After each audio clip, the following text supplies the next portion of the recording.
Hello, and welcome to Mental Health Matters Podcast. I'm your host, Liz Lang, and I'm here with Dr. Mark Burton. In this podcast, we will talk about all things mental health. Thank you so much for joining us.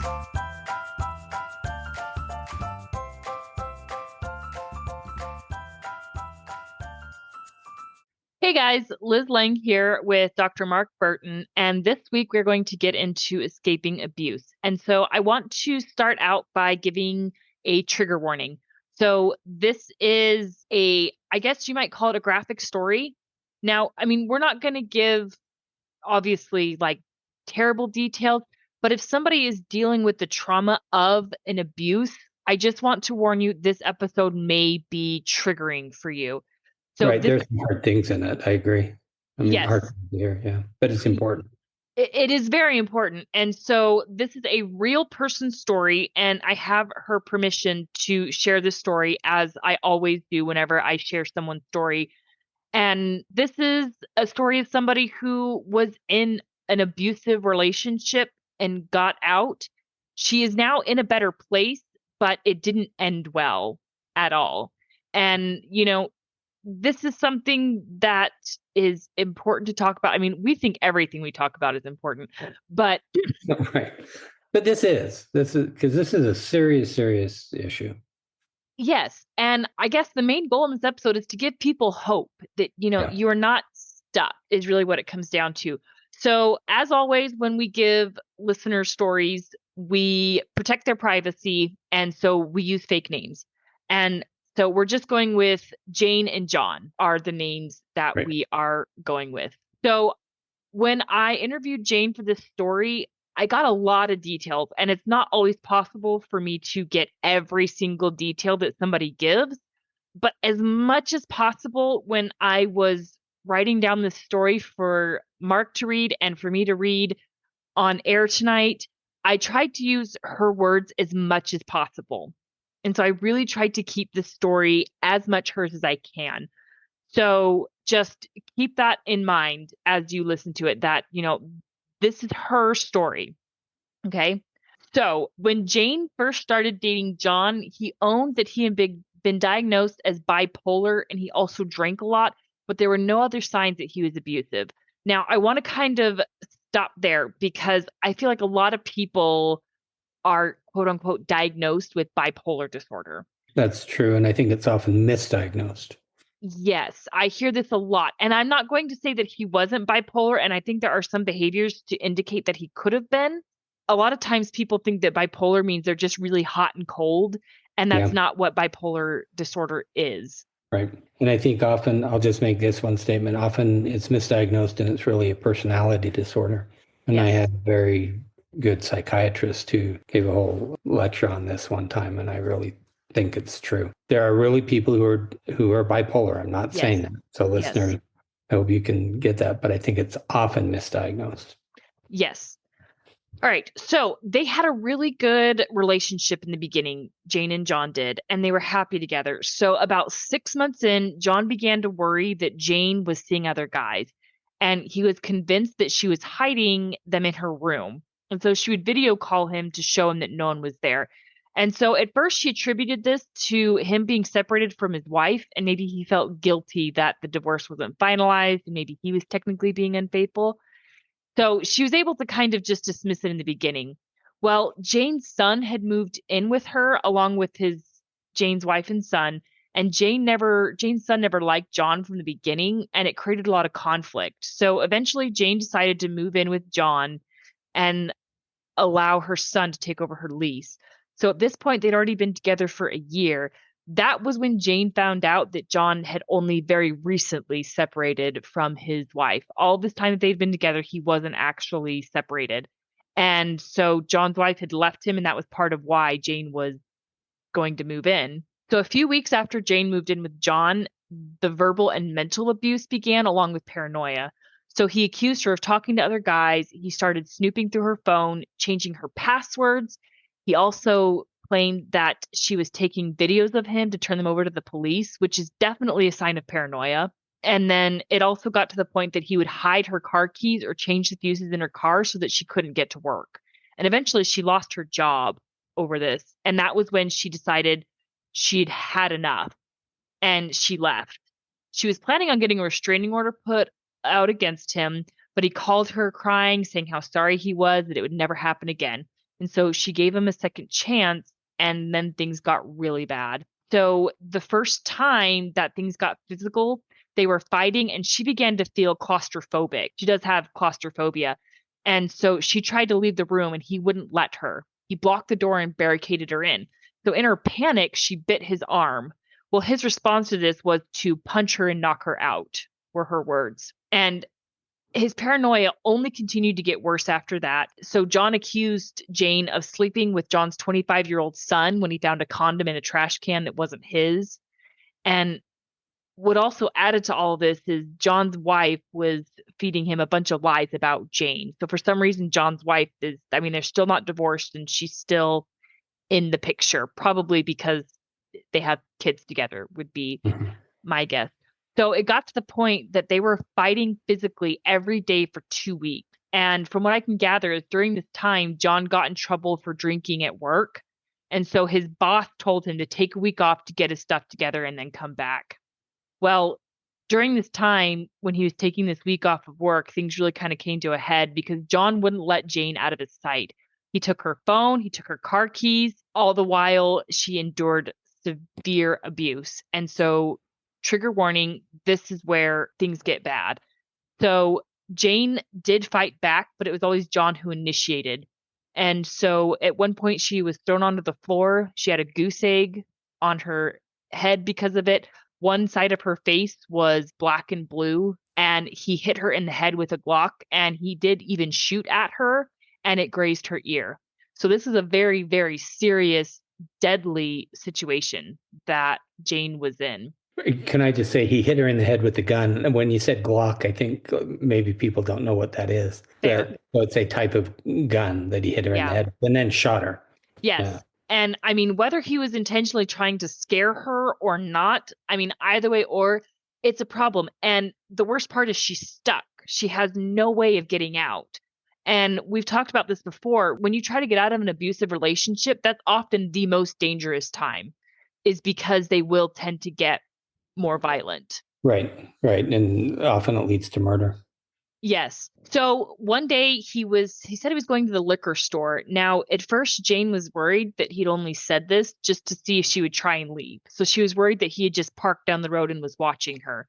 After about an hour, she realized, okay, he's really gone. And so she seized on that chance and she left. She went to the end of a road. She flagged down a car and these two ladies pulled over. They took one look at her and they said, "Are you okay?" And she said, "No, I'm not. Please take me to the police station."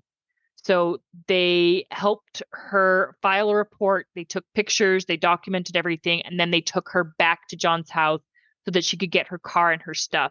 Now, at this point, John wasn't arrested, and I'm assuming that it's because, I mean, there has to be an investigation. I'm not sure what the logistics of this are, but John was there and let her go. Obviously, I mean, there's police involvement, and so he let her go peacefully. Do you know, did he ever get arrested for this? Not that I know of, but I don't know that there was time. So we'll get to that. So at this point, she had no money, she had no phone, she had no support. So she was able to contact some old friends who John didn't know, and they worked at a Sonic. And so she's able to spend the night in her car for just one night outside of the Sonic where she felt that John wouldn't be able to find her. So she was able to call her sister, who wired her money to get a phone and get to her house. So after about a week at her sister's house, John managed to get her new phone number. And he was calling her, claiming that she was still in the area. And at this point, Jane was in another state with her sister. Her sister lived in another state. And John was convinced, like, "No, I think you're still in the same area as me. You're just out sleeping with other guys." So finally, Jane just said, "I've had enough. I can't do this." And the next day, she gets a phone call from John's wife saying, "I hope you're happy. He killed himself." This happened within a week of Jane leaving him. So I don't think there might not have been time for an arrest. Before he died. Yeah. Okay. So this is an absolutely terrible, heartbreaking story with just an awful ending. Now, Jane did go to a women's shelter for a few weeks to get support and resources. She moved in with her dad for a couple weeks or until she's able to find a place of her own and get back on her feet. So she is happy. She's in a loving, committed relationship. But I mean, this is a terrifying, very real, raw story that's the worst possible ending you could think of. I have a couple of questions. You may not know the answers to them, depending Hmm. on, what questions you asked Jane when you were talking to her. Typically there are four phases that in a domestic violence or abuse situation. And the four phases would be like a tension builds within the relationship. Then you have the incident, where, hitting or beating or something like that, or it can even be verbal Hmm. abuse. Then there's reconciliation, Hmm. and then there's a period of calm, and then it starts over again. The question that I was wondering about is like if I go back and look at this point, there it says it got to a point where they were fighting physically every day for 2 weeks. Hmm. Do you have any sense of the reason she didn't leave then? Because it sounds like at that point he was going to work every day. So he was leaving. It's a good question. But- So I could be off on the timeline here. Okay. And so I could have misunderstood her, but it sounds like I think there's also a possibility that even while he was at work, things weren't, I mean, it sounds like maybe this last week, it's probably that last week that things got so bad. At least that Okay. would be my guess. She's going to listen to this. And so this is just us trying to fill in the gaps. And so we're not trying to discredit her Right. or her Not at story in all. any way. We're just trying to understand her process. And it could have been that if I had to guess, I would say that she didn't feel like she had resources and things hadn't yet reached a point that were bad enough that she felt like she had to get out. I believe it was in the last few days to the last week, if I'm remembering Yeah. correctly, that she was thrown to the floor and hit with the Glock and shot at. And I think that's when she finally got to a point that she felt, I am unsafe. I have to leave. Right. So I think that in trying to generalize this, so for our listeners to think about it, sadly, this is pretty common. And one of the Hmm. things that is confusing for people, and I'm not saying this about Jane, so I'm trying to make it more general. Hmm. What's the reason that women typically don't leave sooner? I mean, there's not one reason, Yeah. but like you said, I think probably the biggest one would be fear. And certainly fear being like, for instance, you said, when he went to the liquor store, she thought it was just a trick. See, I mean, Yeah. that's fear Hmm. that keeps you there. You're trying to figure out, okay, what happens if I do walk out the door? Is it going to get worse? And that's a real likelihood that it's Yeah. going to get worse. And so I understand that. I think that resources, you also said no resources. That's also another reason, especially if there are children involved. Often, Hmm. how do you survive? How do you take care of yourself? And so often what keeps the person stuck is financial. You've got to go somewhere and have shelter and eat. I think one of the other things that I've heard is this idea that the person who's being abused still loves the perpetrator. Yeah. For a lot of people, that's hard to understand. And for me, since I've heard it, it's not that hard to understand because I think I, how we love different people, it's really hard to explain, but it comes down to behavior Yeah. mostly. I Hmm. think we can love. I see people all the time, not like this, because I won't do domestic violence, but I see people all the time who treat each other really poorly, verbally, they say terrible things, but they still love each other and they say they love each other. And I really believe that. Hmm. But I think when you have that love, there's this misconception I can change the other person. Right. I can somehow make it better. Hmm. I can help him to not do this anymore. Plus, if you go through that cycle of reconciliation, often that reconciliation feels pretty good. Right. And you see and I think the purpose of the reconciliation is it's like gives hope again. Hmm. And so you have hope. Oh, this could get better. And then And you start the cycle again. and also you got to think they had 6 months of a good relationship. So Right. there's a bond Right. there. And, this happened probably over the space of maybe a year to a year and a half. Hmm. Right. And so my experience with previous relationships before I got married was that about as long as the relationship is, it takes about that long to recover. Right. Hmm. So, I mean, Yeah. for example, my very first serious relationship lasted 6 months when I was in high school. It took me about 6 months to fully recover and feel in a place where I was okay with that relationship. And you create a bond with this person and you Right. fall in love. That Yeah. doesn't just disappear because of bad No. behavior, because and No. there's probably You're not right. always bad behavior going on. You're right about that. There are good times. Yeah. And it's those good times that keep people locked in. Right. And I think also, what you said made me think of the process.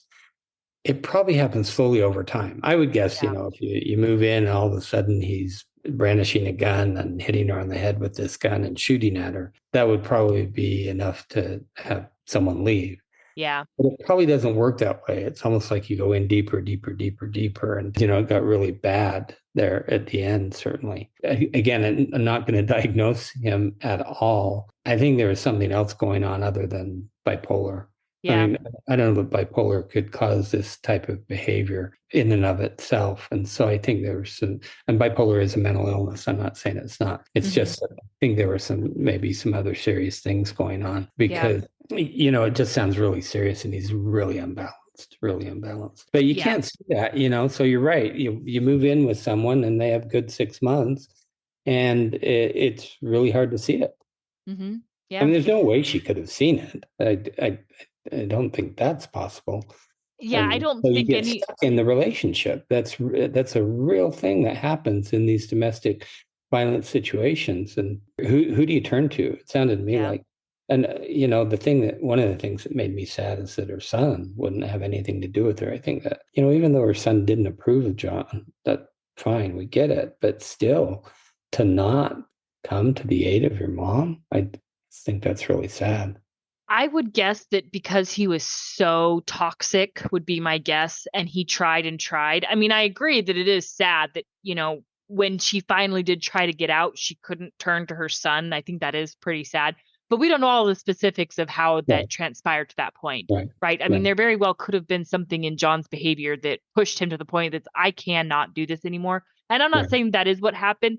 But another thing that I think I forgot to mention in this story is that at one point, Jane did say that they were both fighting physically. They were both physical. So because Jane would fight back. And that could have been a reason why, at first she stayed is because she thought, well, I'm giving it too, right? I'm hitting him too. I'm hitting back. At least that could be a rationale in her head of why it took her as long as it did to leave.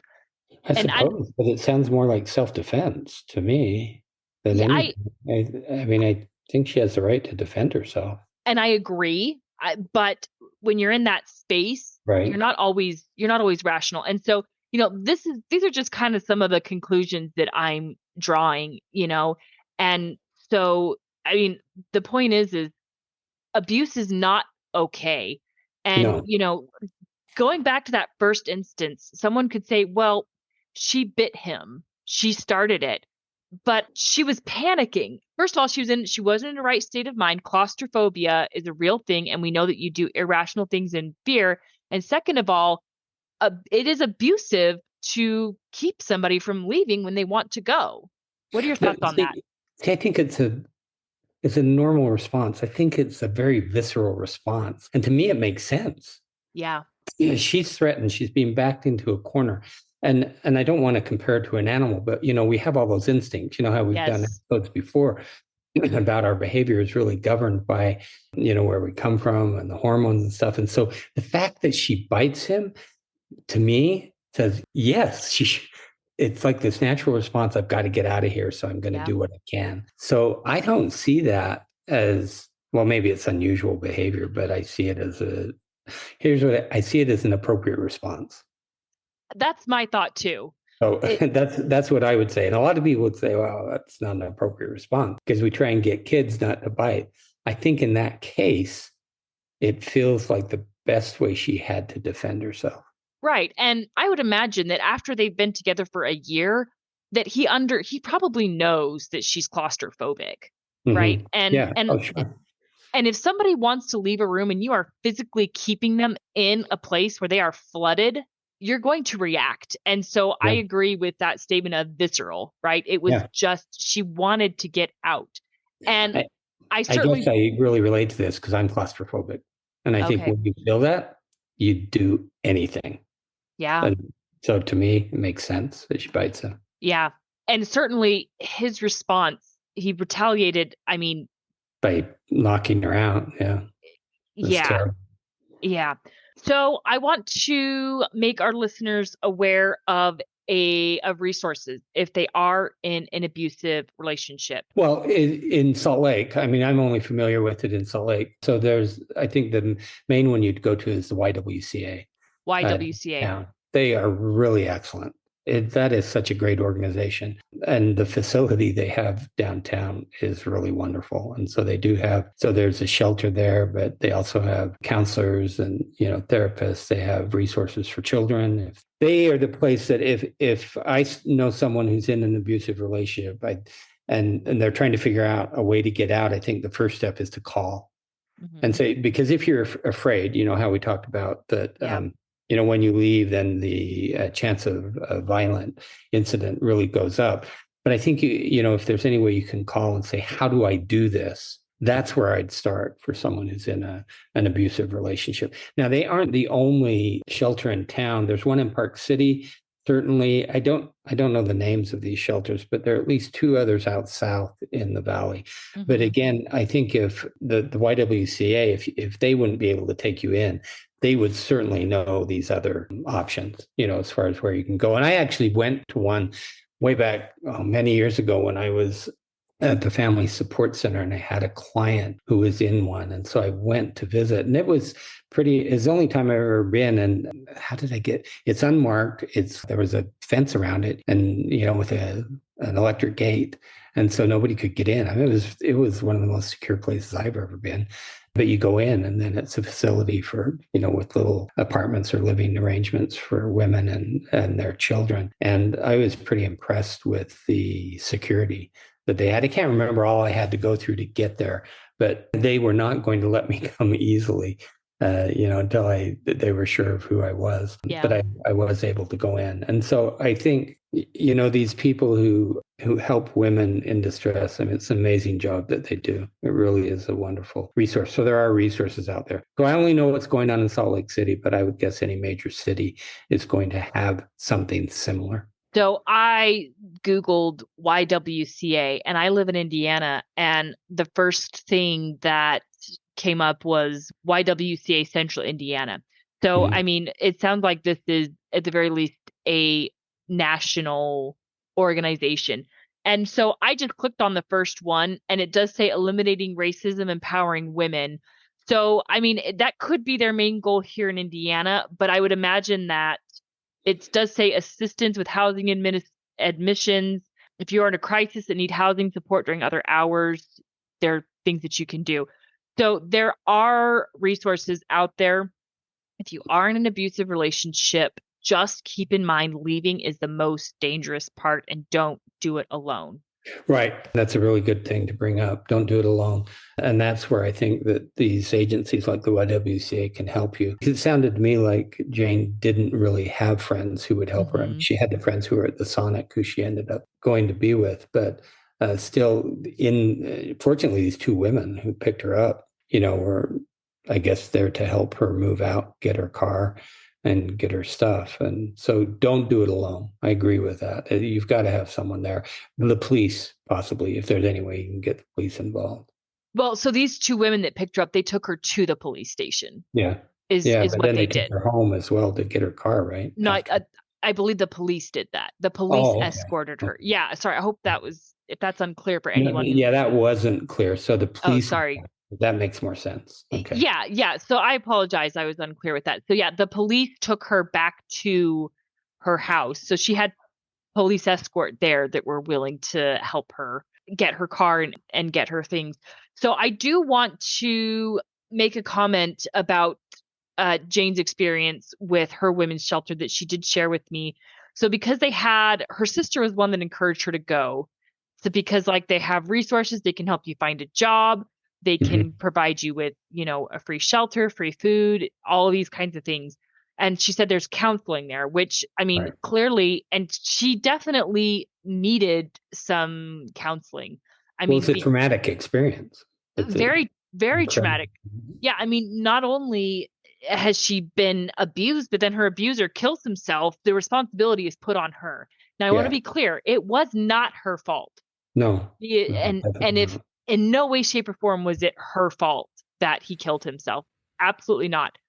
Now, Jane was disappointed with the specific shelter that she went to, and I don't know what it's called, but she said that, and maybe she was hoping for individual counseling, and it was more Mhm. of group counseling, which is probably pretty common in those practices. And that wasn't quite what she was hoping for.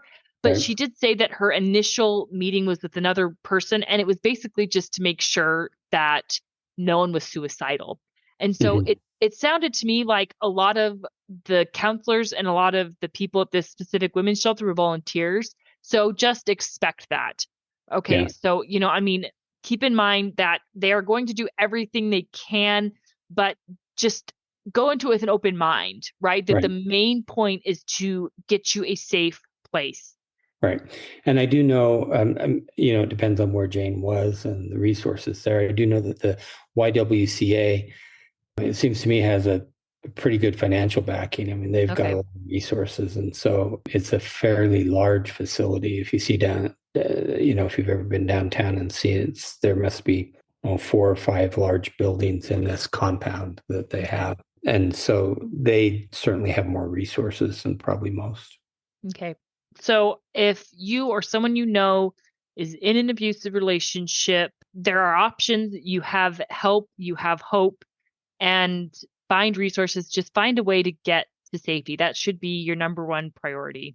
Right. And then in Salt Lake, I've mentioned this before, in Salt Lake City, there's a place called the Family Support Center, and it's a nonprofit, and I think they have 3 different locations now. But part of their contracts with the state and the federal government is to provide that type of individual counseling for women in those positions. So I think, again, I would guess that in other states there are probably going to be some of those same agencies who do that type of thing. And so certainly, if the YWCA doesn't do it, there are other agencies like the Family Support Center who do. Because if you go through something similar to what Jane has gone through, I think you really ought to consider professional help Yeah. to Yeah. cope with something like that because it's traumatic. And I wouldn't be at all surprised to come out with PTSD from something like this. Right. And just to make it clear, like the Family Support Center offers either low cost or no cost counseling. They are paid by the state or they have contracts with the state to provide that type of service. Yeah, so I will have YWCA. I will have that in our show notes. I will also have the Family Support Center, the one through Salt Lake City, Yeah. in our show notes because I know a lot of our listener base is in Salt Lake City.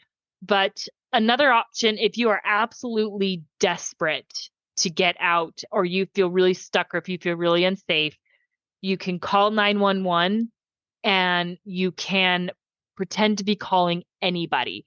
So like because 911 operators they're Right. trained to listen to people's cues and to understand that. So as a very last resort, call 911 and just pretend to be having a conversation with anybody. They're going to send help Yeah. because they're going to pick up on the fact that you're not responding properly to their questions and you can say absolutely anything you want to them and they will send help. So that Yeah. is the last resort. Yeah. Well, yeah, it might not be the last resort. It's probably a good resort. I mean, it's a good tactic if you feel really stuck, Yeah. to remember that you could probably do that. Just say, I'm ordering a pizza. Yep. Yep. Uh, Yeah. which I actually think there are cases where women do that, they Yeah. get out in that way. So Yeah, you're there's right. this 911 operators are trained for that. And I mean, there's this thing that went around on Facebook that said, "Oh, if you're stuck, call 911 and pretend to order a pizza. That's like code." And they were saying that 911 operators have been trained to know what, like, if someone's calling to order a pizza, what it means. Mhm. It's Yeah. more of 911 operators. They're trained to read between the lines, right? Right. I mean, bottom line, you don't call 911 to order. If someone says 911, what's your emergency? Your response is not going to be, I would like an extra large cheese pizza. Right. This is a serious problem, and it's very sad that it affects so many women, typically women.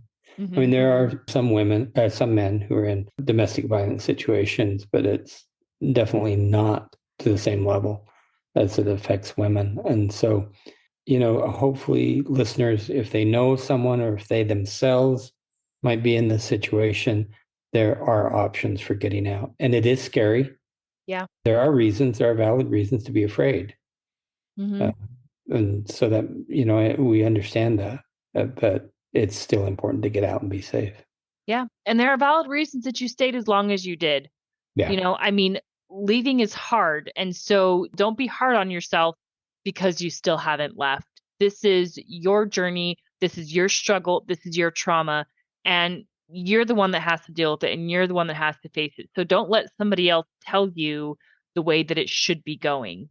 Yeah. All right. So next week, we're going to lighten things up. We're going to do the topic of self-care. Now, we've talked about this in the past. My hope is that Mark and I can share some things that we do for self-care, because I kind of have what I think is a pretty interesting self-care. You have great self-care, and I actually do a pretty good job of my life, although maybe it's the stage that I'm in is pretty chill. So I'm almost always doing self-care.